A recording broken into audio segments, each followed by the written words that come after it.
I want to welcome you to the Science and Faith Podcast with Dr. James Tour. Well, welcome to the Science and Faith Podcast with Dr. James Tour, and I'm your host, James Tour. Well, welcome to the Science and Faith Podcast with Dr. James Tour, and that's who I am. So I'm a practicing scientist, and I love Jesus more than anything else in the world, and that's what makes this particular podcast unique. My purpose for this podcast is unabashedly to glorify Jesus Christ and see people saved. And my purpose for this podcast is unabashedly to see Jesus Christ glorified by seeing people get saved. I want to see more people brought into the kingdom of God and understand the love of Jesus Christ. And secondly, to have Christians built up in their faith. People who believe that Jesus Christ is the Son of God and He's risen from the dead. I want to see those believers get strengthened in their faith and not to be tossed around by things that might confuse them regarding science. With that, I want to introduce my speaker for today, Joshua Swamidas, Dr. Stephen Meyer, Dr. John Lennox, Dr. Henry Fritz Schaefer, and he's one of the most highly regarded chemists on the planet.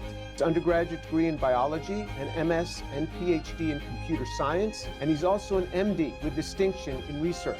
A trained scientist with undergraduate work in physics, a master's in philosophy of science from Cambridge, as well as a PhD from Cambridge. He did his undergraduate work at MIT, his PhD at Stanford. Both of his degrees are in chemical physics. More than 1,600 scientific publications. He's been cited more than 70,000 times. He's Emeritus Professor of Mathematics at Oxford, as well as Emeritus Fellow in Mathematics and Philosophy of Science. The first question I want to ask you is this: why do you, as such an educated person, believe in the physical resurrection of Jesus Christ? So first of all, I want to know, why do you believe something as incredible?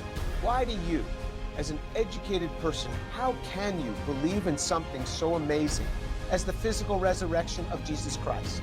Why do you believe that, and what's the implications of that in your life? It's one of those few things that, if true, changes everything. Well, I think the historical evidence is very strong. Well, I think I encountered the risen Jesus. Didn't you? I began to investigate the reliability of the biblical texts. I found that there was tremendous historical support. It's only incredible if you don't consider the evidence for it. The resurrection does not create any difficulty for a scientist. I believe Christianity is true.